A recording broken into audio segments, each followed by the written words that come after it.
Welcome back to the Deep Dive.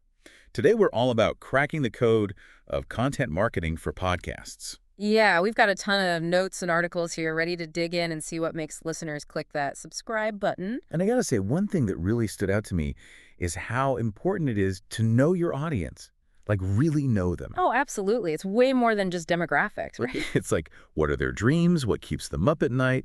What are they really craving from a podcast? Like that time you planned that surprise party. Oh gosh, don't remind me.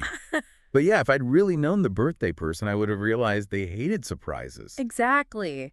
And this source had this great example of a content creator who thought they should be sharing all this technical stuff, but their audience really wanted work-life balance tips. And when they made that switch. Engagement went through the roof Ugh. because they were in tune with their audience's why. So important. But okay, you've got your audience figured out. Then this next source is all about the content itself. Yeah, you got to make it compelling, right? This source was really big on storytelling and structure. Makes sense. The podcast I get hooked on always have that beginning, middle, and end, like a good book or movie. Totally. And just like you wouldn't watch a movie that's boring from minute one. You've got to grab those listeners right from the start. This source actually recommended starting with a personal story or something really intriguing to hook people in. It's all about that experience. Yeah. You don't want your podcast to feel like a lecture. No way. But then this next source really got me thinking. It's like you could have the most amazing content in the world. But if nobody can find it, what's the point? Exactly. That's where SEO comes in. SEO. I always thought that was super technical, but this source made it so relatable. It's true. It's like, think of your podcast as a shop, right? And those keywords are what make people stop and come inside. So true. They use the example of a podcast with a guest specializing in holistic health, and by using keywords like wellness trends and natural remedies. Boom. More downloads because listeners found them. And don't even get me started on transcripts. They're not just for accessibility, although that's huge, but they're like SEO gold. Totally. Making sure your content is searchable so it reaches those who need it. And it's like, okay, you're putting out great content, but how do you keep it coming? Right. You don't want to be like that bakery that's only open one day a year. Exactly. This next source was all about consistency and their secret weapon, The content calendar. which is basically like, A roadmap for your podcast, making sure you're delivering value on a regular basis. It's like using your GPS on a road trip. I love that analogy. They even talked about planning episodes around like trending topics or listener requests. Oh, for sure. Or even seasonal themes. Remember we were saying we wish there was a podcast about that historical fiction show? Yes. A content calendar helps you stay ahead of the game like that.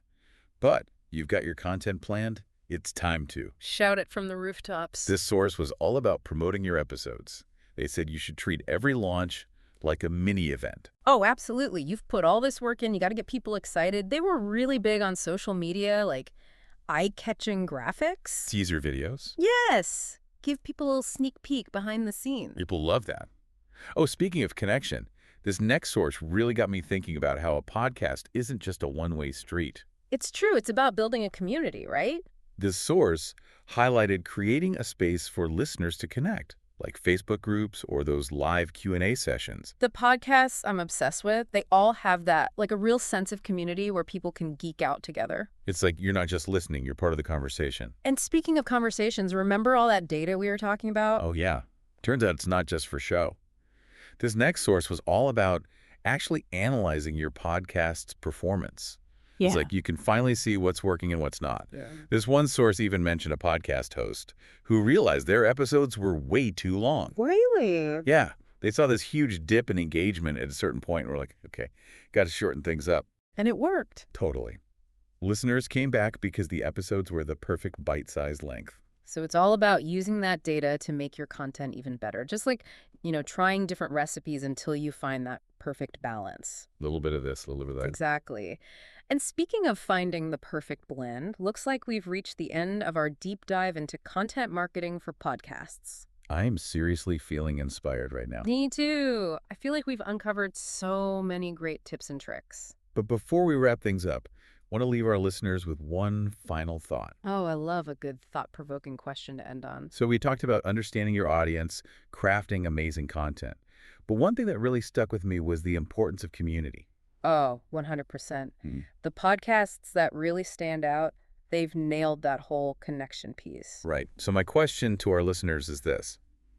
Think about your all-time favorite podcast, the one you tell everyone about. What is it about that show that makes you hit play every single time? Ooh, good question. Is it the host's energy? Or maybe it's the community they've built. Whatever it is, try to figure out what those magical elements are. Because those are the things that make a podcast truly unforgettable. So well said. Mm. And hey, maybe someday someone will be listening to your podcast thinking the exact same thing. Now, that's something to aspire to.